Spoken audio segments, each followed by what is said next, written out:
Hello, my dear students. Welcome to the English YouTuber. Today we'll be discussing Macbeth, Act 5, Scene 7. So, first, let's discuss the summary of the scene. So, Act 5, Scene 7 takes place in a part of the battlefield. Here, young Seward encounters Macbeth, and upon the revelation that it is indeed the tyrant Macbeth, young Seward fights bravely, but unfortunately he dies.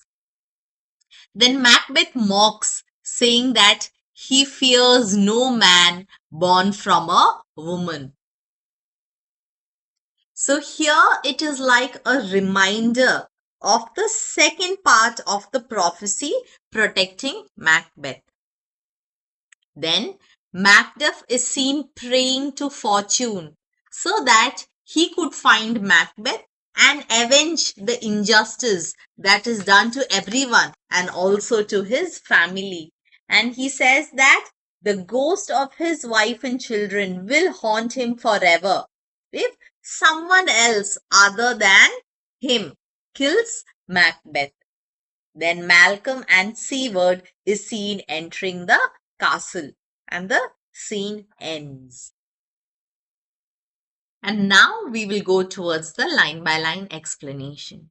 So scene 7 takes place in another part of the field and there are alarms that are ringing. Enter Macbeth. So Macbeth says, "They have tied me to a stake, I cannot fly, but bear like I must fight the course." So if you remember in the beginning of the scene, I had added an illustration which shows bear baiting fight, where the bear is tied and dogs are unleashed. And the bear is attacked by the dogs. So this is called bear baiting. So he is comparing his desperate situation to a bear being tied to a stake for bear baiting fight. Here it means that he cannot escape, but he must stand and fight to death. Then he says, "What's he that was not born of woman? Such a one am I to fear, or none." So he's saying, where is the man who wasn't born of a woman? I fear only him and no one else. So he's saying that no one else frightens me but him because of the prophecy that no man that is born out of a woman can kill him. Then enters young Seward. So young Seward asks, "What is thy name?" So what is your name? So Macbeth says, "Thou'll be afraid to hear it." So you will be afraid to hear if I tell out my name. So young Seward is extremely brave. He says, "No. Though thou calls thyself a hotter name than any is in hell." So he's saying, "No, I won't be afraid.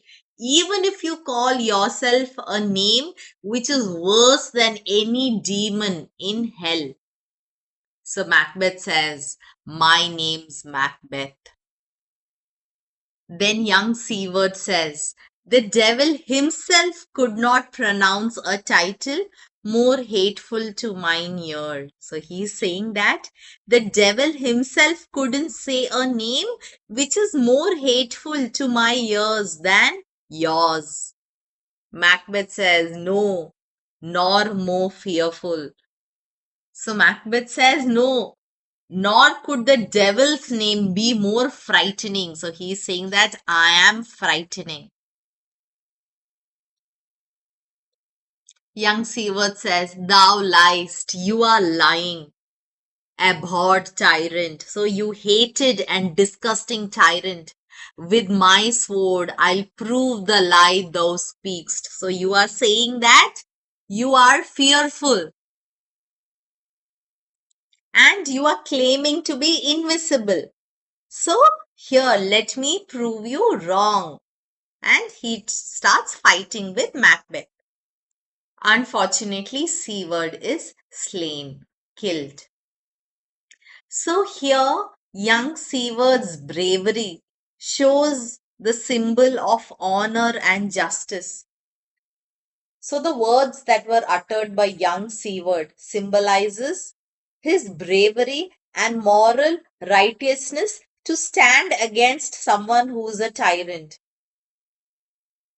And young Seward's death also shows the willingness of Macbeth to kill an honorable man for no reason than to further demonstrate that he is invisible and that no man born out of a woman can kill him. And this has shown how far he has fallen from his former noble self. After killing young Seward, he is saying, "Thou wast born of woman." Yes, you were born of a woman, and that is why I was able to kill you, and you weren't able to kill me. But swords I smile at, weapons laugh to scorn, brandished by man that's of a woman born. So he's saying that I smile at swords and I laugh at any weapon used by a man who was born from a woman. The alarms are still ringing and he exits.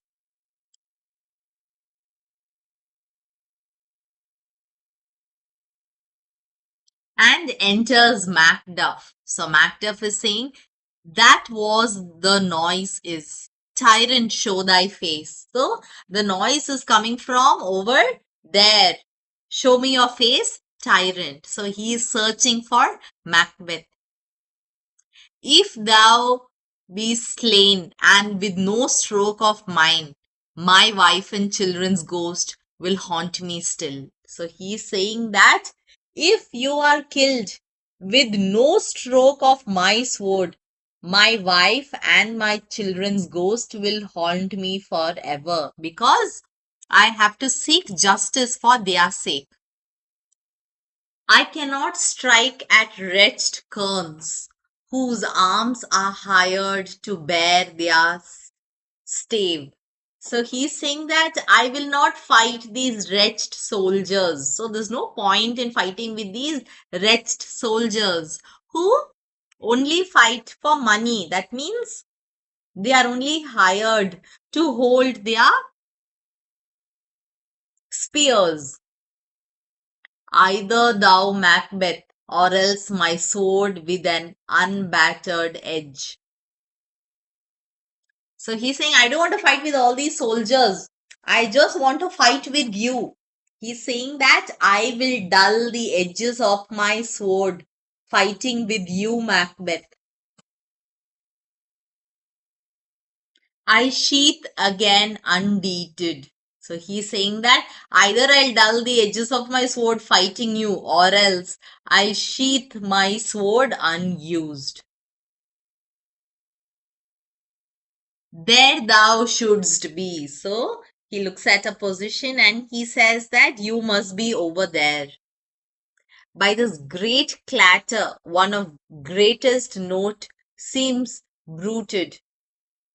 So he's saying that by the great noise, it sounds like one of the announcement of a notable man is being made. So he moves towards that direction.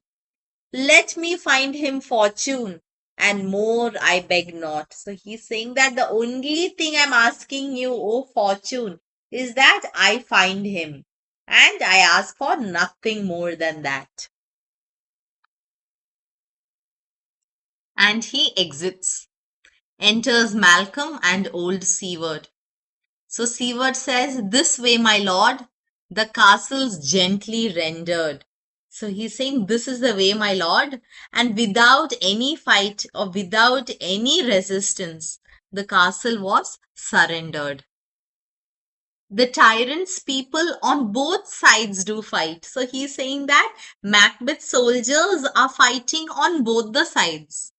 The noble thanes do bravely in the war. Our noble men are fighting bravely. The day almost itself professes yours. So the victory is almost yours. And little is to do, and there is very little that is left to do. So it almost says that the day is yours, means victory is yours, and there is very little that we have to do now.